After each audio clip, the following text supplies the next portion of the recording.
El Instituto Nacional Agrario, a través de su Departamento de Divulgación, presenta Novelas Populares. La producción literaria de los más grandes autores que recogen en sus obras los problemas del obrero y el campesino. Una exposición abierta de la lucha diaria que sostiene el hombre que trabaja la tierra y del que labora en la fábrica y el taller. Novelas populares, con la actuación del cuadro artístico de Radio Honduras. El tiempo transcurría y la vida de los campesinos empeoraba. Crudo, como pocos años, llegó el invierno. Sobre el valle, continua e impertinente caía la lluvia. El viento azotaba los bananales y al rozar la piel de los hombres producía escozor. Las aguas del Aguán se tornaron barrosas, coléricas y se desparramaron por las anchas playas amenazando las plantaciones del Bajo. Los carreteros y los caminos se convirtieron en fangales y atascaderos como para impedir el paso de tractores, bestias y hombres. Muchas labores fueron paralizadas dejando a centenares de trabajadores con los brazos cruzados. Solamente los chapeadores, los veneneros, en los ratos que paraba la lluvia, los corteros para abastecer de oro verde a los trenes que iban al puerto donde atracaban los barcos de la compañía, los cuzucos reparando las vías férreas y los puertos muy averiados por la estación lluviosa.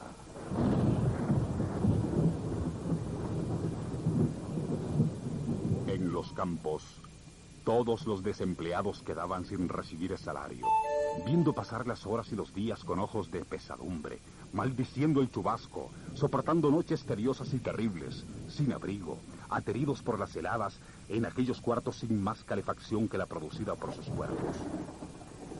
Aún más terribles eran las noches en los cuzules sombríos, con la humedad de la tierra y el viento entrando libre por las paredes de papel.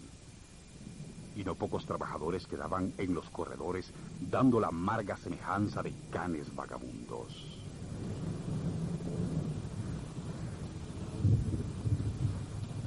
Los campeños afortunados que trabajaban salían al campo bajo la lluvia en los fríos y lánguidos amaneceres para retornar de las plantaciones convertidas en una maldición o un infierno verde, ya cuando en el campo estaban encendidos los candiles. Venían empapados, ateridos, temblorosos, castañeando los dientes enlodados como míseros guiñapos humanos. Los que tenían segunda a cambiarse de ropas y los que solo tenían la única a meterse a las cocinas para recibir el calor de las hornillas y, después de la cena, ir a tirarse a los catres, hamacas o a las sucias tablas de los pisos chinchosos. Días terribles para las peonadas y sus familias, sintiendo los mordiscos saurinos del hambre, la miseria y la muerte. Los ataques que lanzaban contra Dios eran tan formidables como los que dirigían a los jefes gringos. Las mujeres no protestaban por esas blasfemias, aparentaban no escucharlas, y muchas se solidarizaban con ellas.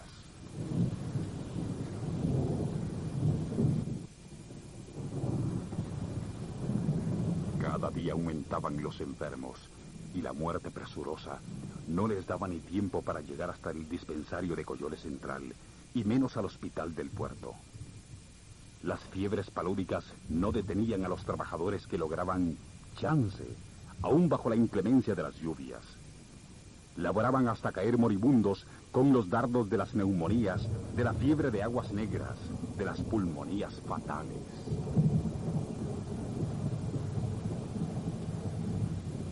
Fue en este tiempo endiablado que Máximo Lucán comenzó a tener contactos con obreros de la ciudad. En un viaje que el profesor Damián Cherara hizo allá, obligado por enfermedad y para poner unos telegramas a su familia lejana, anduvo buscando hasta dar con la agencia de un periodiquito obrero que circulaba clandestinamente. Obtuvo varios números y le ofrecieron seguir enviándoselo a Culuco. El profesor dio varios nombres de compañeros, entre ellos el de Máximo, y pidió que se interesaran por establecer contacto con ese campeño por ser de los más despiertos. Así comenzó Luján a vincularse con los obreros revolucionarios. Recibía el periodiquito y algunos folletos, los que leía con detenimiento y gran satisfacción porque iba encontrando allí ideas que eran suyas desde largo tiempo, lo cual le confirmaba que su camino era correcto. Lo que en él era solo instintivo se afirmaba como justo en aquellas lecturas. ¡Qué cosas más raras! Sí. En el fondo es lo que yo siempre he creído y lo que deseamos todos. Sin embargo, hay tantas cosas nuevas.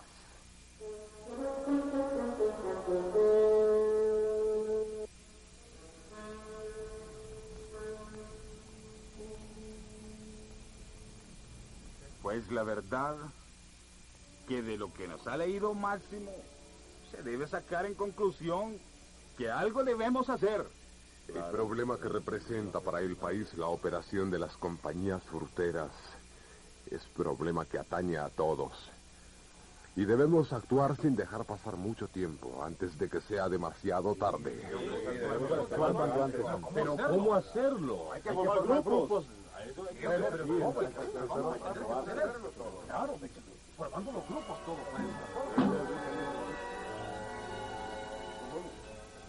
¿Cómo es que Luján, fruto de esta vida tormentosa, sin haber recibido educación, tiene tanta claridad en sus razonamientos, en la captación justa de los problemas, en la búsqueda de soluciones? Bien, comprendo que para eso solo se necesita clara inteligencia y un espíritu de gran impulso renovador, una potente fuerza de voluntad, una conciencia formada. ¡Hey, Luján! ¿Por qué no nos lees en voz alta? Con mucho gusto, si estos se callan. Cállense, por favor, compañeros. ¡Silencio! ¡Hombre! Es que nos van a desvelar por estar leyendo papadas. Papadas son las que estás diciendo vos, hombre. Que no tenés cabeza para entender que son cosas que nos interesan a los trabajadores, hombre. ¿Y de qué sirve? Si lo que dicen esos periódicos no nos interesa. ¿Ya la podemos hacer? Vos no podrás hacer nada porque ya estás acostumbrado a que te vivan jeteando. ¿A quién? ¿A quién? ¿A quién jatean esa voz, hombre? No, vaya. No voy a leer nada. Así es que se callan, por favor.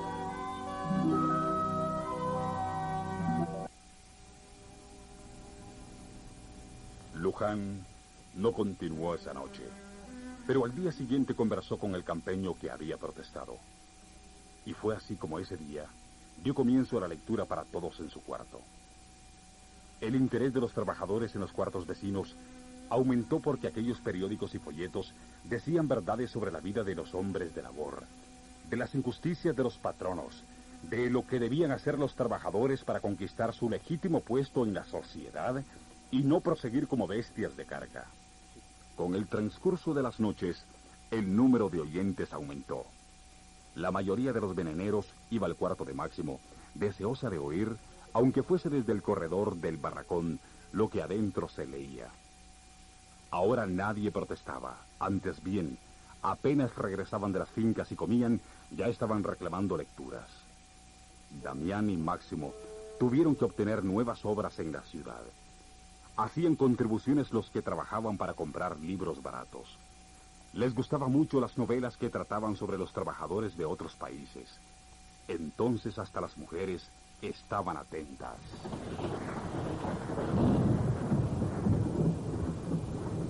Durante ese invierno, un gran entusiasmo se apoderó de los hombres, principalmente de los veneneros. Los que sabían leer quitaban libros, folletos y periódicos prestados a Luján, quien veía eso como feliz augurio para la campeñería. Samayo admiraba y respetaba a Máximo, deseando tener esa voluntad y esas ideas, arrepentido de que, durante toda su vida, nunca se hubiera preocupado por adquirir algunos conocimientos. Un día Samayoa le dijo al maestro: ¿Quiere enseñarme a leer, profesor? Y aquel hombre, que había sido durante muchos años director de escuelas y catedrático, a quien los gobernantes lanzaran al arroyo, despertó otra vez su alma de mentor y comenzó a dar lecciones al maduro regador de veneno, inquieto por las lecturas. Ojalá todos lo imitaran. Esta es una buena senda. Por ella debemos ir todos para poder tener cabal concepto de nuestra fuerza y destino. La ignorancia es el peor enemigo de los trabajadores. Con nuestra ignorancia servimos de escala a los burgueses. A ellos les interesa que las masas vivan en la sombra, pues de otra manera nos haríamos respetar. Hoy somos una fuerza sin orientación. Cuando ya no podemos producir en el trabajo, se nos da una patada como a los perros. No contamos con el apoyo de nadie. Debemos entonces prepararnos, conocer la verdad y marchar unidos para conquistar un lugar decente en el mundo. Conquistarlo solo con palabras nunca. Para que tengamos un puesto decente hay que darle vuelta a todo esto. Pienso que para levantar un barracón nuevo en el lugar de un infectado haya que destruir este desde los polines. Tienes razón, camarada. Hay que destruir este vetusto edificio social, pero ¿qué haríamos con el demolido? Sin tener constructores capaces de levantar el nuevo. La verdad es que por hoy lo importante es preparar los albañiles. En las condiciones nuestras, un movimiento revolucionario, aún ganado con las armas, lo perderíamos. No quiero discutir, Máximo, porque siempre termino convencido, pero sí he de decirte que ese camino, aunque sea el mejor, es muy largo. Yo estoy viejo y ya no veré nada de eso. Lo principal por ahora es que siquiera podamos hablar sin temor a los chirizos y orejas. Eso es distinto, pero también es fundamental. La dictadura actual es algo que nos interesa muchísimo. Hasta ahora solo hemos metido el lomo y el gobierno se ha dado gusto en nosotros con sus espuelas. ¿Hasta qué punto toleraremos a los cachos? ¿Hasta dónde llegarán las ambiciones de los mandamases? Esto es muy importante para la campeñería. Según cómo van las cosas, la tal democracia se aleja cada vez más. Lo cual quiere decir que tarde o temprano nos enfrentaremos a la dictadura como machos. Yo creo que la violencia no debe usarse, sino cuando se hayan agotado todos los demás medios para eliminar al gobierno. ¿Y qué más agotados los quieres? Ni hablar se puede. Aún hay medios. Pero el asunto para nosotros es este. Si tomamos el fusil y el machete y nos vamos a la revancha, bien la podemos ganar, más. ¿Y después? ¿Qué garantías tendríamos para la solución de nuestros problemas de clase en el futuro? Votamos a los cachos y ¿quiénes suben? Los cheles. ¿Quién nos garantiza no caer en otra dictadura? Y aunque no fuese dictadura cimarrona como esta, ¿qué ganaríamos los trabajadores? ¿Acaso no conocemos ya lo que son también los liberales en el poder? Tal vez serían mejor, Máximo. Han sido muy golpeados. Vana esperanza, Lucio Pardo. Yo particularmente les digo que no tengo fe en ninguno de los partidos políticos llamados históricos. Tienen la misma esencia, oligarquía, padecen la misma enfermedad, demagogia, y sirven al mismo patrón, las compañías bananeras. Hombre, Máximo, qué claritas son tus palabras. Claritas porque son la verdad. En política necesitamos algo distinto al caudillismo tradicional, al compadrazgo, al paternalismo de las corgueras. Necesitamos que los anhelos de las masas trabajadoras se plasmen en un ideal político, y este ideal es un verdadero partido de los trabajadores. Partido revolucionario de verdad. Ya no debemos creer en los hombres ídolos. De sus promesas está llena la historia política. Mi padre era chele y murió en una revancha por un ídolo que nunca conoció. ¿Es eso patriotismo? Es una estupidez. Por eso yo medito mucho frente a la dictadura actual. Tendremos que derrumbarla tarde o temprano, pero... ¿y después, compañeros?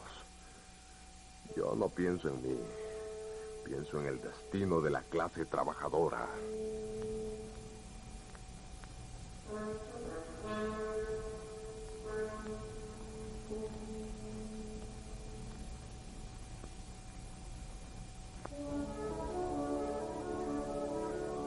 No todos los campeños que llegaban al cuarto de Luján lo hacían con fines culturales. Escuchaban a su manera e interpretaban de acuerdo a sus intenciones.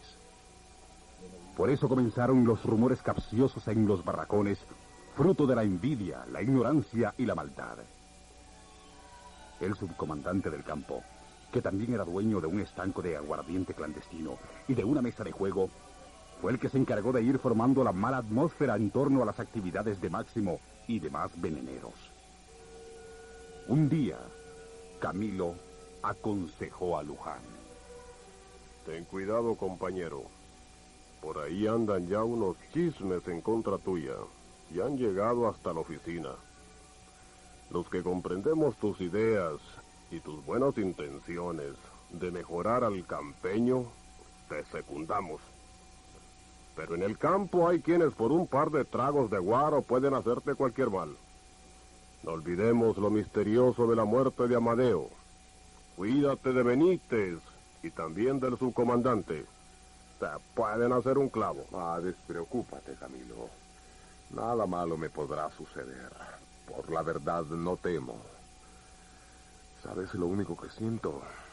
Mi incapacidad, hermano. Esos libros nos han abierto los ojos.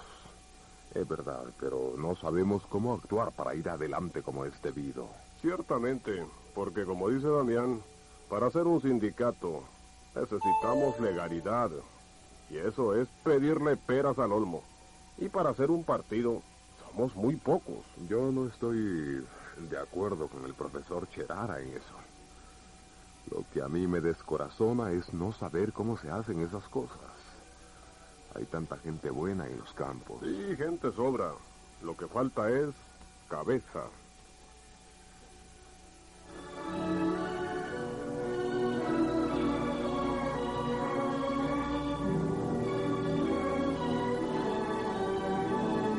En las adormecidas conciencias de los campeños iban abriéndose paso las ideas, especialmente entre los veneneros por ser, en su mayoría, jóvenes, así como en los trabajadores de la construcción que provenían de las ciudades.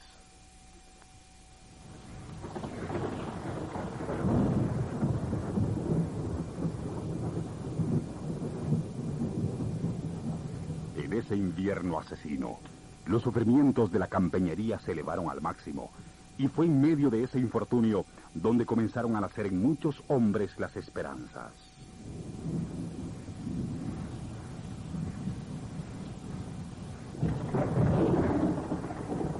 El invierno se estiraba sobre el valle y sobre el tiempo, con pereza de abandono. Los bananales se cubrían del gris tedioso de las lluvias, y eran muy pocas las horas de calentadas para que los hombres pudieran trabajar con alguna comodidad, si es que los fangales permitían algo de esa comodidad. Las fincas eran para los regadores de veneno, como un gran monstruo verde, cuyo corazón estaba en la bomba, aquella máquina de potencia superhumana, domada como si fuera una bestia, por la técnica de un viejo mecánico venido desde Europa Central. Al impulso de su fuerza mecánica, la sangre azul, mezcla de sulfato de cobre, cal y agua, salía de los grandes tanques por la enorme arteria principal para ir hasta las últimas ramificaciones, donde los campeños conectaban las mangueras y emprendían el combate de la cigatoca. Los hombres eran unos apéndices humanos del inhumano engranaje del sistema circulatorio del spray. Se fundía la vida de los peones con la vida de los bananos y la fuerza de las máquinas sobre una tierra que exigía dolor para su fecundación. Sangre azul de sulfato por las tuberías largas. Sangre rojinegra, sangre de hombres con los bacilos de Koch en impulsión de muerte. Bananos, máquinas, hombres. La compañía acumulando el oro. Los campeños persiguiendo un pan.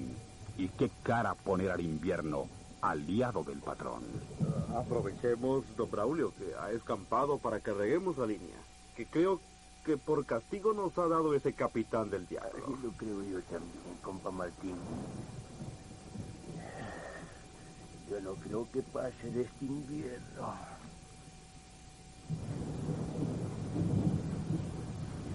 Debido a la fuerte lluvia, los dos compañeros solo han podido regar una válvula de la línea que les ha tocado en tarea. Esa línea es muy balserosa y aún en buen tiempo, los regadores temían ser enviados allí por lo trabajoso que resultaba hacer el riego.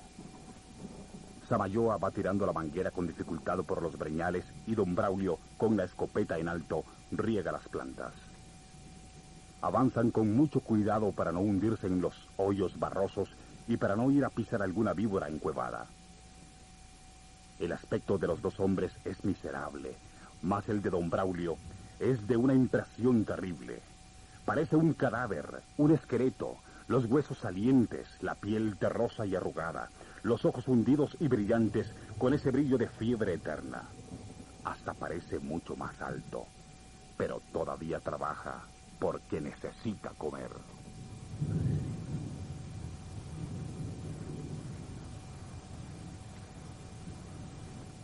Compa Martín, he visto una cosa rara. ¿Dónde? No miro nada. No, no es aquí.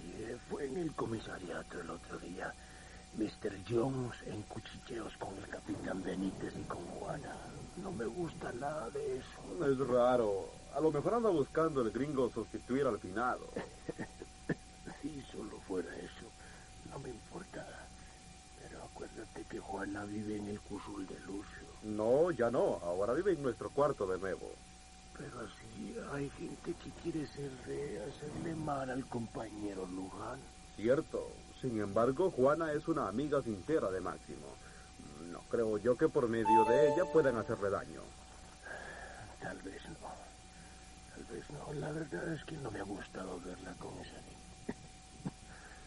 Yo le he tenido mucho aprecio a Juana. Por su difunto marido y por ella. En fin.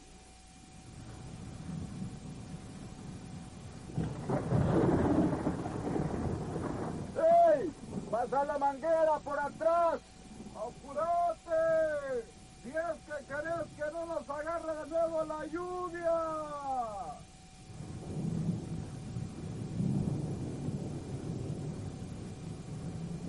Don Braulio no ha vuelto a hablar.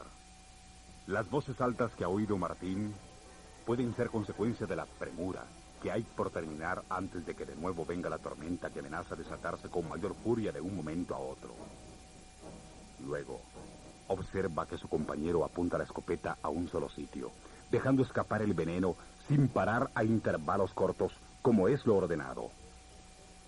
Si viniera el capitán, los castigaría a los dos. Entonces, tira fuerte de la manguera, como es lo convenido en caso de peligro, para que su compañero riegue bien y...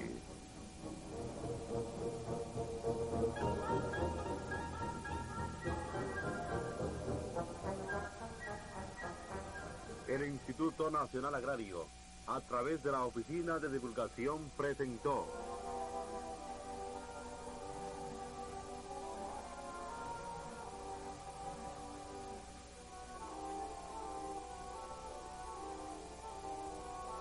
Novelas populares.